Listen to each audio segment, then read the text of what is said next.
Did you realize a quarter of Ohio State's roster entered the transfer portal?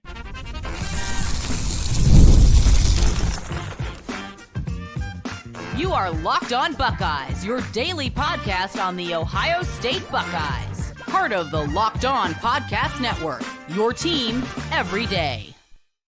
And Buckeye fans, to a Tuesday edition of Locked On Buckeyes. Here on Tuesday, May 7th in the year 2024. I am your host, Jay Stevens, also the host of the Jay Stevens Podcast. And today's episode is brought to you by FanDuel. Make every moment more right now. New customers get $150 in bonus bets with any winning $5 bet. That's $150 with any winning $5 bet. Simply visit FanDuel.com/lockedon to get started. One thing I think about this time of year is trying to think about the players that are currently on the team and how the current roster can compete to beat Michigan, to win the conference, to win the Natty. That's our focus right now. But for a split second, and it turned into more seconds, I looked backwards to see what the Buckeyes lost in the portal and where they currently stand right now with those players no longer on the team. The Buckeyes lost a quarter of their roster via the transfer portal and numerous players that entered the NFL draft. Over 35 players are gone that played on the Buckeyes team last year. And currently, the Buckeyes are in a better spot to compete to beat Michigan, to compete to win the conference, and to compete to win a national championship than they were a year ago. Now, that might seem a little crazy to say and be like, Jay, well, they lost that many players. Do you truly believe they're in a better spot now than they were a year ago? Yes. There are question marks, legitimate question marks on the offense last year. Some of the question marks you have right now, you're not really thinking about them as far as the quarterback or maybe the tight end room. There's questions there, offensive line. But defensively, it's a different animal.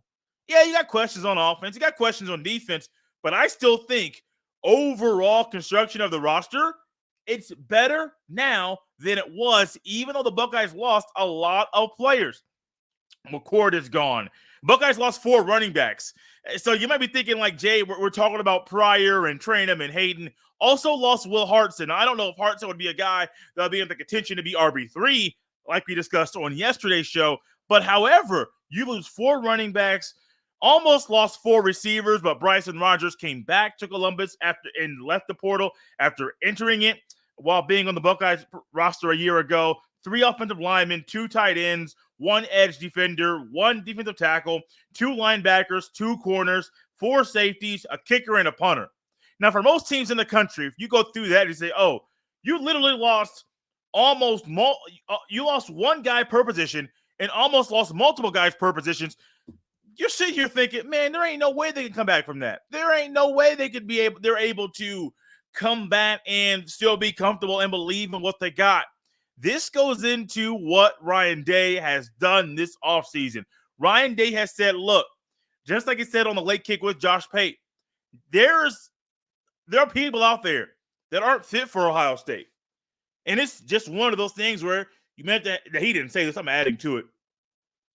You may have to have a conversation with them and be like, look, you lost your black stripe. Great, cool. Congratulations there. Like, I'm not going to look over that or gloss over it. That's a big deal. However, you also got to realize this. Losing your black stripe is huge. It's amazing. What's also huge? Progressing when you get here. And some guys don't progress like you would want them to. So what do you have? What do you find? You realize this might not be the spot for them. Now, I do realize there are guys, Enoch Vamahi will not have played this upcoming season. It since transferred to Washington, a team that's lost a lot of offensive linemen. So I think, hey, if you want to go there and start, great. I still didn't see him transferring to a school of that caliber based off what he did at Ohio State. But hey, maybe in terms of scenery, maybe going back over there, maybe going to Washington is the best fit for him. More power to him. I wanted to see him succeed and do good things. I am just surprised that was the spot that he went. When you think about this in totality, most schools would not be able to handle this. Most schools would not be able to compete with what the Buckeyes lost. Ohio State's different. You bring in quality transfers, not just transfers in quantity, just to bring the numbers in, but you bring in quality transfers that not only are competing to be on the field in the fall, but also they fit the culture. They fit what you're looking for in a football player. That is huge. And right, they could have easily said, hey, man, look, we're losing 20, 22, 25 guys, almost 26 guys to the portal. We got to go out there and get 12, 13, 14 to simply replace them with half of the – if we lose some, a lot, let's at least replace half of them with the portal guys. No, why? One, they recruited a whole bunch of guys, and if you go out there and you lose 25 to the portal, but you go out there and replace them with 13 or 14 guys in the portal – from the portal, one, that messes up your scholarship count, and two, you're going to have a lot of disgruntled freshmen that are on campus. Now, even though they're not going to play, most of them are not going to play in the upcoming year, you're still going to have some disgruntled guys. And what does that do? Hurt your future recruiting. Because as we say all the time, and Brian Smith, who's been covering recruiting for a long period of time, these guys talk. These guys know each other. These guys know exactly what to look for. These guys know exactly type of coach they want to play for. They know exactly the type of locker rooms that fit them. They know the type of locker rooms that maybe don't fit them. These guys talk. Players talk all the time. And I do believe if Ryan Day did that and the locker room started to get a little fractured from the inside, have a little cancer on the inside, what do you find? Things could not be the same at Ohio State under Ryan Day's watch. So, Ryan Day used wisdom. He tapped into other sources, people that have been doing this thing called coaching for a lot longer in the college football space than he has. And what do? You go out there, talk to people that have done this a whole lot more than you, use their expertise, use them and allow them to be able to really help you be better at your craft and handle the abnormal offseason the Buckeyes have right now. Losing your kicker and Parker Lewis and your punter and Jesse Mirko. Even a lot of people are saying, hey, Mirko wasn't the guy. You're still losing a punter, and you got to come in and have a punter competition once again. 4 safeties, 3 receivers, 4 running backs. The safety room, yeah, depth isn't all the way there, but the top part and the backups are really, really good. Running backs, the top of that room is solid and strong. You lose a quarterback, you bring in 2, and what do you find? You got question marks at quarterback, but at least you have a guy out there that can legitimately start and do good things for you in Will Howard. No one really knew what to expect from Kyle McCord last year, maybe even Devin Brown. We got better handle on that. We have a great handle on the running back room, a great handle on the receiver room, a handle on the offensive line, but that's still one of those things that I am not comfortable with totally, but I still believe there's pieces of the pie that are on the roster right now that are better than the players that were there a year ago. Tight end, D-line, you get the gist. You're losing guys, but you still got guys on the team. You're bringing guys in that make those rooms better. Yeah, the Buckeyes lost a quarter of their players to the portal, and they're still competing to win the conference, beat Michigan, and win the national championship. All of this shows, once again, how Ryan Day has continued to evolve in the current offseason. I got some more thoughts about Ryan Day's evolution as a coach coming at you next. This episode is brought to you by FanDuel Sportsbook. It's winner take all in the NBA and NHL, and FanDuel is giving you a shot to bring home a big win of your own. Right now, new customers get $150 in bonus bets with any winning $5 bet. That's $150 to bet on spreads, money lines, player props, and more. And maybe you're a person that's trying to put some money down on things going on in the NBA or other places right now where the postseason is right in front of us. Many of you are Cleveland Cavaliers fans. Right now, our friends over at FanDuel Sportsbook, if you want to put money on the Cavaliers to beat the Celtics in the second round of the NBA playoffs, go ahead and do it at plus 1120. Those are the betting odds that FanDuel is giving the Cavaliers to beat the Celtics. It'll be a tough task, but if they win this series, somebody's going to get paid. Visit FanDuel.com/lockedon. Once again, visit FanDuel.com/lockedon and make every playoff shot count. FanDuel, America's #1 sportsbook. Are you watching Fox Sports or ESPN on your TV all day? Have to turn down the volume with all that shouting? Make the switch to Locked On Sports today, a free 24/7 sports channel, streaming channel programmed for you every day to bring you the biggest stories without all the screaming. Locked On Sports today brings you can't miss analysis, opinions, and news, streaming 24/7 on YouTube or the free Amazon Fire TV channels app, part of the Locked On Podcast Network, your team every day. Ryan Day's evolution as a coach is one of those things that's been a little fun to watch of late. Doing some things that myself and other people out there really didn't think he was going to be able to do, or didn't think it would be in his bag to pull some of the moves that he did. But Ryan Day as a coach, and him continuing to evolve, continuing to improve, continuing to utilize his resources and exhaust them throughout the offseason, really goes to show why he is okay with the current roster and not going out there and trying to get the quantity of transfers, but the quality of transfers that he's coming to Ohio State. Think about it. I'm going to go through this list here really quickly, and when we get down to it, you're going to realize, oh, this makes a lot of sense why Ryan Day took this approach to the portal. Julian Sand, the number one quarterback in the 2024 recruiting class, leaves Alabama, and he's available. He was the number one quarterback on your board, weren't able to get him at the time, and what do you find? You go out there and pull the trigger and get him. Was another one, Caleb Downs, 2023 SEC Offensive Player of the Year, SEC Freshman of the Year, And what do you find? Caleb Downs, a guy who was the number one safety on your board when he was coming out of high school. Oh, we could get him. You got to push. You got to prod. You got to keep going. You got to keep pursuing. And what do you find? Hey, literally in the midnight hour, it seemed like at the time, late in the midnight hour, I don't know where that came from. It seemed like, hey, oh, we have a shot. Go get it done. That's exactly what happened. Quinshon Judkins from Ole Miss, 2022 SEC Freshman of the Year, is in Columbus, and he is a guy Ohio State had an opportunity to get, had a really good freshman season, over 1,500 rushing yards, really good sophomore campaign. And what does he do? Really boost and boast what you have in your running back room. Seth McLaughlin from Alabama, starting center. Will Kaczmarek, starting tight end from Ohio. Will Howard, former starting quarterback at Kansas State. What are you finding?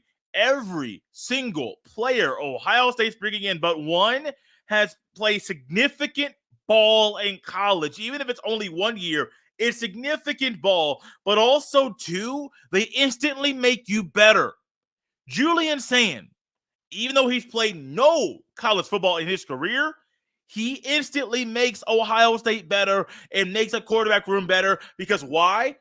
It's rare for Ohio State to have a true freshman, the caliber of him, the type of thrower that he is. And you know what you got to do? As a coach like Ryan Day, you can't just continue to do the same old thing, sing the same old song with the same old dance. You can't continue to do that. Why? Because you're going to get the same old result, which is going to get you fired. That's it. If you do the same formula and you realize that formula is going to get the same result, and you're at Ohio State with the season and career that Ryan Day has had as the head coach for the Buckeyes, what's the result going to be? That bad boy going to be up out of a job in Columbus. And I've heard Ryan Day say he wants to be at Ohio State for a really long time.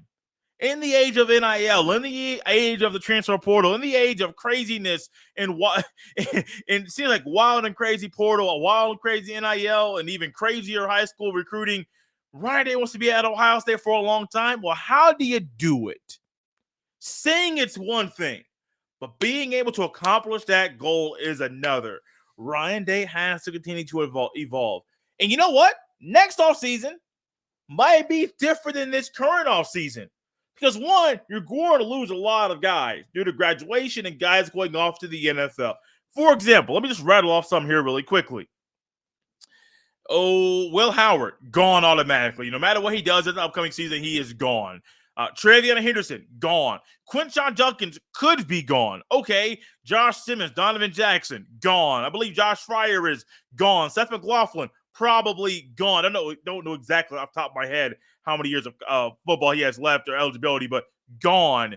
Emeka Ibuka, gone. Tuimoloau, Hamilton, Sawyer, Williams, the whole D-line, gone. Cody Simon, gone. Denzel Burke, gone. Lathan Ransom, gone. You understand where we're going here. Sonny Styles could possibly be gone. Think about it. And I went through that quickly off the top of the dome. What are we finding? The Buckeyes lost a quarter of the roster to the portal this offseason. Next offseason, you're losing 10 to 12 guys that are going to get drafted, and more than that, just due to graduation and guys leaving early, things of that nature.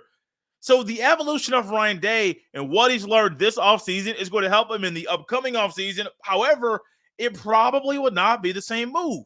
One, you're probably not losing a quarter of your roster to the transfer portal. If you do, that might not be good for the coaches. That might say a lot about them just as much as it's going to be what it's going to say about those players and where they're going to play next. But also, this is just a game. Not just the portal and the NIL and all of those things. This is a game of coaching. No two off seasons are the same. Never, ever. You might find some similarities. You might find that there's a lot of things that are similar versus a previous off season to the one you're currently in. But no two off seasons are ever the same. And for Ryan Day's his realization that, hey, I got to talk to people. I got to exhaust the avenues that I have right now to tap into the phone calls, tap into the text messages and the emails to make sure everything is A-okay.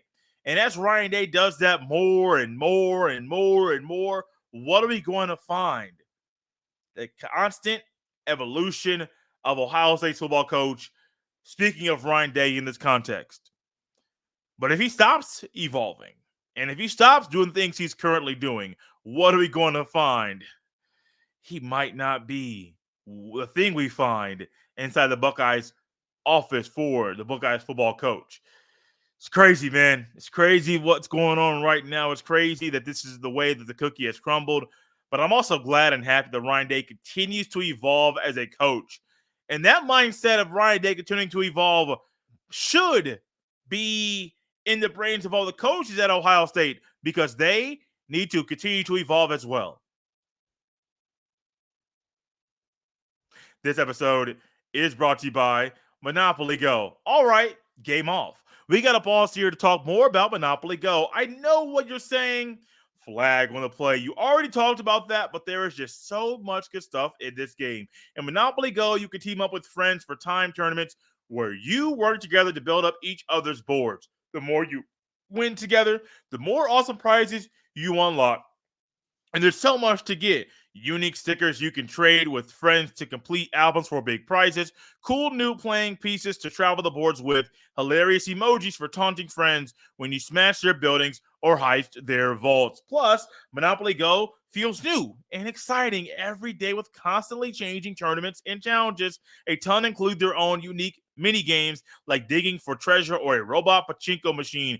And there's always new timed events to help you win big, like massive multipliers for everything you win or rent frenzies. There's always something fun to discover in Monopoly Go. So get off the bench and go download it now, free on Google Play or the App Store. Game on.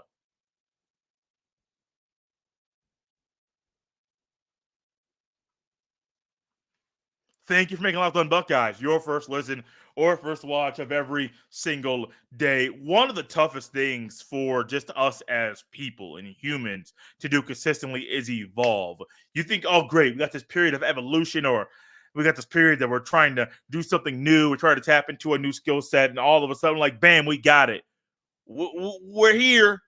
We've accomplished our goal. You're high-fiving this person and high-fiving that person, and maybe even giving yourself a pat on the back. You're doing all of these things when you accomplish a certain goal. But then, shortly after that, you realize this isn't the end goal. This is only a stop along the way. This is only a dot on the timeline. And I think that mindset is one that Ryan Day currently has, but also the coaches at Ohio State need to have that same mindset. If you don't realize that what's going on is just a dot on the timeline or just a stop along the way, if you think this is what's going to happen all the time, then you're just wrong. You're not correct. I was trying to find another way to describe that, but plain English and not trying to be really wordy is the way we're going here. It's just not okay. It'd be very, very weird if somebody was out there and they said, well, I know that I got up to this level of education and I got the degree, I got the certificate, and I have another degree, and I have another certificate, I have another degree, and another certificate. And they said, oh, well, I'm done. I ain't got no more education, no more reading, no more essays, no more papers, no thesis, none of that stuff. I am completely done. I am going to take the skills that I have learned in this classroom and take them with me throughout the rest of my occupation, and we're done. Okay? Start off in, let's just say, the year 2000. And now you're in the year 2024. And what do you find? The things that were going on in the year 2000 are not the same things going on in 2024. But what happened? You said no more education, no more reading, nothing you were doing in your own time, of your own free will to help you get better at the thing you love. Okay, great. You're not going to do it? What are you going to find? You're going to get passed up. You might not be the same and have the same effectiveness that you did 5 or 10 or 15 years ago. Why?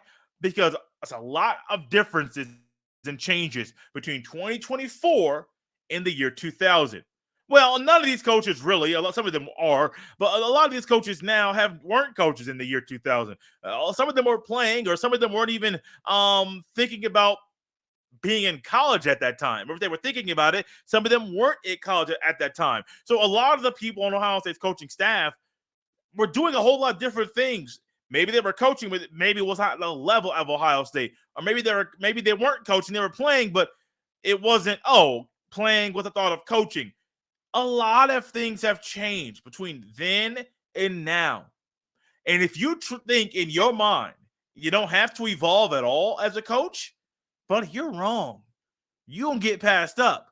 And eventually, as you get passed up, you're going to be sitting there scratching your head and wondering, man, what happened?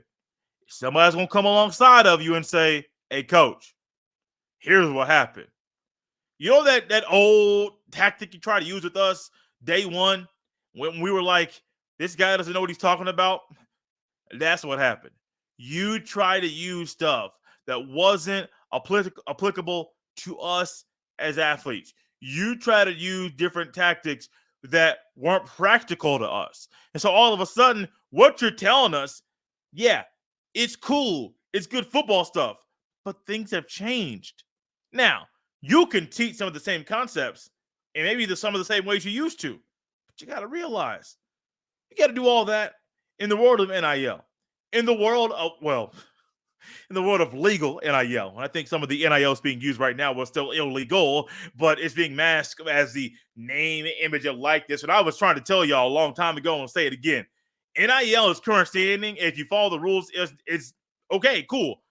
But NIL is just covering up what's been illegal for years, for decades. And now they're still using it to do the same exact thing they have been doing for decades, but it's classified as and disguised as NIL. Why do people think we are so dumb to not realize what this is? Come on. I was not alive when in the 50s, in the 60s, when players were getting called and suspended and schools were under fire. Why? For illegal use of money, impermissible funds. And what are we finding now? It's the same thing going on. The dollar amounts are larger, but it's just classified in a different way. Fred Taylor was on a podcast talking about he got a bag. He got a bag when he went on a recruiting visit. Eventually didn't even commit to that school, but he still got a bag of money. We laugh and joke at the Tennessee having the McDonald's bags that were handing recruits, and the McDonald's bags had money. We laugh and joke, and trust me, your boy got them jokes off of the Jay Stevens podcast. I'm sure you got them jokes off maybe at the barbershop or wherever you go on a regular basis. We were getting them jokes off. However, getting them jokes off is cool, but now people not getting them jokes off, they're kind of shy to get them jokes off because, it's classified in a different way. The same thing's still going on. What do we find with the NIL? You evolve with it. You put a new phrase around it. Oh, great. It's great for the sport.